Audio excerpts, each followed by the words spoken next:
Heart beat scan ఒక్క second లోనే world class 640 slide CT scan ఇప్పుడు మీ విస్టా ఇమేజింగ్ బంజారా హిల్స్ లో. ప్రతి రాష్ట్రానికి 50% పెంచుతా అన్నప్పుడు ప్రతి రాజకీయ పార్టీ ఒప్పుకుంటుంది. ఎవరికి అన్యాయం జరగట్లేదు, నిష్పత్తి మారట్లేదు కదా. నార్త్ ఇండియా సౌత్ ఇండియాది దానికి కూడా సిద్ధమై ప్రకటన చేశారు కదా. మరి ఏం పోయింది రెండు సపరేట్ పెడితే? అంటే ఈ పేరుతోని ఎన్నికలల్లో లబ్ధి పొందాలి.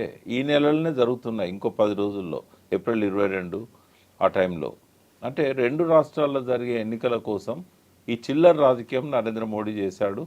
ఆయన మీద ఉన్న అభిమానం కూడా మాలాంటి వాళ్ళకి కానీ ఇతరులకు కానీ ఈ దెబ్బతో పోతుంది. ఇప్పుడు కేవలం రెండు రాష్ట్రాల గురించి చూసారంటే దేశవ్యాప్తంగా ఉన్నటువంటి ఇమేజ్ కావచ్చు, దేశవ్యాప్తంగా అమలవ్వాల్సినటువంటి రిజర్వేషన్లని వాళ్లే దెబ్బ తీసుకున్నారంటే 13 ఏళ్లలో వెనక్కి వెళ్ళిపోయినటువంటి మొట్టమొదటి బిల్ అనుకున్నప్పుడు వాళ్ళకి అది రిమార్క్ పడుతుంది, ఒక నెగిటివ్గా వస్తుంది అనుకుంటే అది ఆలోచించకుండానే ముందడిగేశారంటారా? అంటే వాళ్ళు ఏమనుకున్నారంటే ఈ భయంతో వాళ్ళు ఒప్పుకుంటారు. అందుకే ఏ స్థాయికి పోయినంటే ముందు అనుకున్నట్టుగా జనాభా ప్రకారం కూడా కాదు, మీరు అంటున్నట్టుగానే ప్రపోర్షన్ తగ్గదు, నిష్పత్తి తగ్గదు నార్త్ ఇండియా సౌత్ ఇండియాకు. దానికి కూడా సిద్ధపడ్డారు వాళ్ళు. కానీ బిల్లు పెట్టినప్పుడే తెలుసు వాళ్ళకు ఇది వీగిపోతే కనుక మనం ఈ రెండు రాష్ట్రాల్లో మైలేజ్ తీసుకుంటాం. డెఫినెట్గా తీసుకుంటాం, అందులో అనుమానం లేదు. ఎందుకంటే ప్రతిపక్షాల గొంతులు సరిపోవు. స్టాలిన్ నెగటివ్ ఓట్ వేశాడు, మమతా బెనర్జీ నెగటివ్ ఓట్ చేసింది. కాబట్టి దీన్ని అడ్వాంటేజ్ తీసుకొని వీళ్ళకి ఒక్క నోరు ఉంటే వాళ్ళకి 87 నోర్లు ఉంటాయి. కాబట్టి ప్రజలను మిస్గైడ్ చేస్తారు. డెఫినెట్గా ఆ రెండు రాష్ట్రాల్లో ఎంతో కొంత లబ్ధి పొందుతారు. రేపు రిజల్ట్స్ వచ్చినాక May 4th నాడు మనమే డిస్కస్ చేస్తాం బీజేపీకి ఎందుకు ఈ రెండు రాష్ట్రాల్లో హైప్ పెరిగిందని. నాకు చాలా దగ్గర మిత్రుడు, మీకు కూడా తెలిసిన వ్యక్తే, వెస్ట్ బెంగాల్లో ఇవాళ ఇన్ఛార్జ్ ఉన్నాడు ఒక వ్యక్తి, ఐఏఎస్ ఆఫీసర్. ఆయన చెప్పింది ఏంటంటే జస్ట్ 3 to 4% తేడా ఉంది బీజేపీకి తృణమూల్కి. అందుకే కొన్ని అంటే ఆయన అన్నది కాదు, బట్ నేను అంటున్నా ఈ జిమ్మిక్ చేయడం వల్ల 3 to 4% పాజిటివ్ అయ్యే అవకాశం ఉంటుంది బీజేపీకి. దానివల్ల తృణమూల్ని వెనక్కి నెట్టేసి అధికారంలోకి రావడానికి అంటే చిరకాల వాంఛ. వెస్ట్ బెంగాల్లో వాళ్ళ అధికారం వస్తే భారతదేశంలో ఏ స్టేట్లో కూడా వాళ్ళకి ఎదురుండదు. అందుకని ఈ త్యాగానికి కూడా సిద్ధపడ్డారు వాళ్ళు. దేశం అంతా నెగిటివ్ పేరు వచ్చినా పర్లేదు, రాహుల్ గాంధీ పేరు వచ్చినా పర్లేదు, మనం వెస్ట్ బెంగాల్ గెలవాలి. తమిళనాడులో ఏం చేసినా గెలవలేరు, కానీ కొంత ఓట్ బ్యాంక్ పెంచుకుంటారు. అన్నామల్లయ్య ఉన్నాడు కదా, కొంత ఓటు బ్యాంక్ పెంచుకునే ప్రయత్నం చేస్తారు అక్కడ. దాన్ని ఎందుకు బ్లాక్ బిల్ అని అంటున్నారు? స్టాలిన్ ఎందుకు ఆ బిల్లు కాపీలను కూడా తగలబెట్టేశారు? డెఫినెట్గా బ్లాక్ బిల్లే కదా అది. ఇప్పుడు ఎందుకంటే డీలిమిటేషన్ అనేది ఇప్పుడు ఇంత పెద్ద నిర్ణయం తీసుకునే ముందు అఖిలపక్ష సమావేశం పెడితే పోయిందేముందమ్మా? వాళ్ళ అభిప్రాయాలు సేకరించి పార్లమెంట్లో వెనక్కి తగ్గాల్సిన అవసరం కంటే ముందే మాట్లాడుకొని వాళ్ళు ఏమన్నారు, ప్రపోర్షనేట్గా ఉంటే మేము ఒప్పుకుంటామన్నారు. దానికి కూడా ఒప్పుకున్నాడు కదా. ఒప్పుకున్న తర్వాత ముందే ఒప్పుకున్నట్టయితే 2 బిల్లులు సపరేట్ పెట్టమని అడిగేవాళ్ళు. 2 బిల్లులు సపరేట్ పెడితే అయిపోయేది కదా. ఎందుకు చేయాలి అది? అయితే వీళ్ళు ఎందుకు ఆమోదించలేదు? వెనక్కి తగ్గినా కూడా, మోడీ వెనక్కి తగ్గినా కూడా వీళ్ళు ఎందుకు ఆమోదించలేదు? వీళ్ళు అనుకున్నదే చేశాడు కదా మోడీ. ఎందుకు అంటే ఇప్పుడు కనుక ఒప్పుకుంటే ఆ రెండు రాష్ట్రాల్లో మోడీకి మైలేజ్ వస్తుంది. ఎవరి వెస్టెడ్ ఇంట్రెస్ట్లు వాళ్ళకు ఉన్నాయి, ప్రజల ఇంట్రెస్ట్లు కాదు అక్కడ, వెస్టెడ్ ఇంట్రెస్ట్లు. ఈ 500 పైన ఎంపీలు చేసింది ఏమున్నది? రేపు 800 పైన వస్తే వాళ్ళు చేసేది ఏమున్నది? ఏమన్నా వీళ్ళు దేశాన్ని బాగు చేస్తున్నారా? అమృతోత్సవాలు చేసుకున్నారు 75 ఏళ్ళని, 80 ఏళ్ళు అవుతున్నా కూడా మౌలిక వసతులు కూడా ప్రజలకు కల్పించలేకపోయారు. నిరుద్యోగ సమస్యలను పరిష్కరించలేదు. కనీసము పడ్డ వర్షపు నీళ్ళను కూడా పొలాలకు మళ్లించే ప్రయత్నం చేయలేదు. అక్షరాస్యతను పెంచే ప్రయత్నం చేయలేదు. వీళ్ళు చేసేటి అన్నీ పై తప్ప నిజంగా రిజల్ట్స్ వచ్చేటివి కావు. కాబట్టి చట్టసభలు ఏవి కూడా ప్రజల ఆకాంక్షలు నెరవేర్చడం లేదు. సో ఇప్పుడు కాకపోతే మరికొంత కాలానికైనా ఇది మళ్ళీ సభ ముందుకు వస్తుంది, అప్పుడు మళ్ళీ ఓటింగ్ అనేది సపరేట్గా పెడతారు. ఇప్పుడున్న సీరియస్నెస్ ఉండదు అప్పుడు. ఎందుకంటే ఈ రెండు రాష్ట్రాలు ఎలక్షన్లు అయినాక ఇమ్మీడియట్గా కనుక పెడితే అఖిలపక్షంతో మీటింగ్ పెట్టుకొని మళ్ళీ పెట్టారనుకోండి, ఆ సవరణ సక్సెస్ అవుతుంది. ఎందుకు వీగిపోతుంది? ఎవరన్నా వ్యతిరేకిస్తారా? మహిళలకు రిజర్వేషన్లు మీరు 29 ఎన్నికల తర్వాత కాదు 29 ఎన్నికలనే పెట్టండి అని అందరు అడిగారు. దాన్ని దీనికి లింక్ చేసి మైలేజ్ తీసుకుందామనే కుట్రతో చేశారు. రేపు కనుక ఎలక్షన్స్ ఉండకపోతే నేను ఆమోదం పొందేది అది. అపోజిషన్కి ఏమైంది, ముందేమో మాకు ఈ హామీ ఇవ్వలేదు కదా అని చెప్పి వ్యతిరేకించారు, లాస్ట్కి ఏమో ఇప్పుడు ఆయన మైలేజ్ వస్తుందని చెప్పి వ్యతిరేకించారు. మైలేజ్ కోసమే మోడీ బిల్లులు పెట్టాడు, మైలేజ్ కోసమే అపోజిషన్లు వ్యతిరేకించాయి. ఇద్దరు తప్పులు ఉన్నాయి అలా. ఇప్పుడు ఈ బిల్ వల్ల వచ్చేటువంటి లాభం కంటే నష్టమే ఎక్కువ ఉంటుంది అనేది ఇక్కడ ఉన్నటువంటి దక్షిణాది రాష్ట్రాలు ముందు నుంచి వ్యతిరేకిస్తున్నాయి. ఎందుకంత నష్టం ఉంటుంది అనేటువంటి భావన కలుగుతుంది? అంటే ముందు అనుకున్నట్టు ఇప్పుడు 50% పెంచితే నష్టమేం లేదు. కానీ 50% ఆ క్లాజ్ ఇంకా పెట్టలేదు కదా, వాళ్ళు యాడ్ పెట్టాలి చేయలేదు. పెట్టాలి విత్డ్రా చేసుకున్నారు. ఒకవేళ కనుక బిల్లులు ఇంట్రడ్యూస్ చేస్తుంటే పెట్టేవాళ్ళు, అది ప్రకటన చేశారు కాబట్టి. అదేదో ముందే అందరితో మాట్లాడి దాన్ని ఇంక్లూడ్ చేసి బిల్లులో పెట్టి ఉంటే అది ఆమోదం పొందేది. నిన్న అది ఒక సాకు దొరికింది ప్రతిపక్షాలకు, మీరు అలా పెట్టలేదు కదా అనేది. అందుకే ఇవాళ ఏంటంటే ఎవరి ప్రయోజనాల కోసం వాళ్ళు పనిచేస్తున్నారు అక్కడ. మోడీ కనుక సమయస్ఫూర్తితో అందరిని పిలిచి ఈ దేశానికి అవసరమైంది, రేపు మోడీ ఉంటాడు ఉండడు, బట్ ఇక్కడ ఏంటంటే 800 పైన ఉన్న ఎంపీలు ఉండాలన్నప్పుడు వాళ్ళ కాన్సెంట్ తీసుకొని పెడితే ఇబ్బంది ఏం లేకపోయేది. అపోజ్ చేయడానికి ఏ కారణం ఉండదు ప్రతిపక్షాలకి ఇప్పుడున్న పద్ధతిలో. మొదట్లో మాత్రం ఖచ్చితంగా జనాభా ప్రాతిపదికన కనుక రిజర్వేషన్లు అనేది చేస్తే, అంటే సీట్ల పెంపు చేస్తే నార్త్ ఇండియాకి ఎక్కువ వచ్చేది, సౌత్ ఇండియాకి తక్కువ వచ్చేది. ఇప్పుడు నిష్పత్తి మారుతలేదు కాబట్టి అపోజిషన్ వాళ్ళకి అభ్యంతరం ఏమి ఉండదు. కానీ ప్రాసెస్సే ఇప్పుడు అందరిని ఇబ్బంది పెట్టింది. ఎలక్షన్ టైంలో పెట్టడం ఒకటి, ముందు చెప్పకుండా మేము పెడతామని చెప్పడం ఒకటి, తర్వాత ఒప్పుకున్న దాన్ని కూడా క్లాజ్ అందులో చేర్చకపోవడం ఒకటి. ఇవన్నీ కూడా ఇద్దరు ఎవరి రాజకీయం వాళ్ళు ప్లే చేశారు. సో ఇదంతా ఒక పెద్ద ఎత్తున చర్చ జరుగుతున్నప్పుడు సడన్ గా వచ్చినటువంటి ఇంకొక కామెంట్ అది కంప్లీట్గా డైవర్ట్ అయిపోయింది. అందులో బీజేపీ ఎంపీ, బెంగళూరు ఎంపీ చేసినటువంటి కామెంట్స్, తేజస్వి సూర్య చేసిన కామెంట్లు, తెలంగాణ రాష్ట్ర విభజన, ఉమ్మడి ఏపీ విభజన అనేది పాకిస్తాన్తో పోల్చడం అనేది. తెలంగాణ అంతా బగ్గుమంటుందమ్మా ఆయన మాట్లాడిన మాటలకు. ఎందుకంటే తెలంగాణ ఆయన పాకిస్తాన్తో పోల్చినట్టు కనబడుతూ ఉంది. కానీ ఇక్కడ ఏంటంటే యంగ్ ఎంపీస్ అంటే కొంత గౌరవం ఉండేది. వీళ్ళు మంచి లాంగ్వేజ్ మాట్లాడతారు, తర్వాత కొంత స్టడీ చేసుకొని వస్తారు. కానీ అందరి పరువు తీశాడు, అక్కడున్న పార్లమెంట్లో ఉన్న యంగ్ ఎంపీల పరువు తీశాడు. అంటే ఇంత దిమాక్ లేకుండా ఎట్లా మాట్లాడతారమ్మా?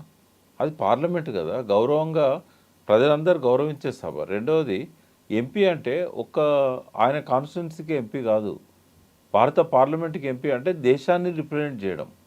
ఆయన ఏ ప్రాంతానికి సంబంధించిన ప్రశ్న అడిగే హక్కు ఉంది ఆయనకు. మరి స్టడీ చేయాలి కదా. ఇక్కడ నేను సరే ఆ సూర్యకు మనం మాట్లాడేది పోకపోవచ్చు, బట్ ప్రజలకు నేను చెప్పదలుచుకున్నది ఏంటంటే మర్చిపోయిన విషయాలు కొన్ని నేను గుర్తు చేయదలుచుకున్నా. నంబర్ 1, తెలంగాణ నినాదం ఇచ్చిన మొదటి రాజకీయ పార్టీ ఏది? రేపు గ్రూప్ 1లో గ్రూప్ 2లో ప్రశ్న ఇస్తే ఎవరి పేరు రాస్తారు? టీఆర్ఎస్ కాదు. టీఆర్ఎస్ కంటే ముందు 41 మంది సంతకాలు పెట్టిన కాంగ్రెస్ కూడా కాదు. అంతకంటే ముందు కాకినాడ తీర్మానం పెట్టి రాష్ట్ర సదస్సులో మొట్టమొదటిసారి తెలంగాణ ఒక్క ఓటు 2 రాష్ట్రాలు, ఆంధ్ర ఎంపీలను కూడా ఒప్పించి, ఎమ్మెల్యేలను ఒప్పించి, ఆంధ్ర పార్టీ నాయకులను ఒప్పించి, దత్తాత్రేయ గారు, విద్యాసాగరరావు గారు, కిషన్ రెడ్డి గారు, అప్పుడు బంగారు లక్ష్మణ్ ఉండే, ఇంకా మీ యోధులు ఆడ కూర్చొని సాధించిన విజయం అది. నీ పార్టీ సూర్య, ఇది నీ పార్టీ మొదటిసారి తెలంగాణ అన్నది.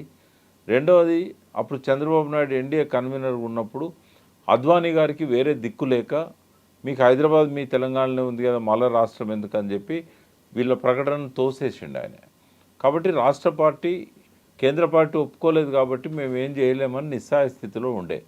ఫస్ట్ ప్రజలలోకి వచ్చి పాదయాత్ర చేసింది ఏబీవీపీ, వాళ్ళ బ్రాంచ్ అది, ఏబీవీపీ స్టూడెంట్స్ యూనియన్ వాళ్ళది. వాళ్ళే తెలంగాణ అన్నారు. ఆ తర్వాత కాలంలో ఇదంతా జరిగిన తర్వాత నాగపూర్ పోయి నరేంద్ర గారిని, జయశంకర్ గారిని తీసుకుపోయి కేసీఆర్ గారు ఆర్ఎస్ఎస్ చీఫ్ సుదర్శన్జీతోని కన్విన్స్ చేసి, ఇది మా నినాదం కాదయా, మీ గోల్వాల్కర్ 50 ఏళ్ళ కింద రాసింది బంచ్ ఆఫ్ థాట్స్ చూపెట్టిళ్ళు, మీరు కదా చిన్న రాష్ట్రాలు కావాలి దేశంలో అని మొదటిసారి అన్నది.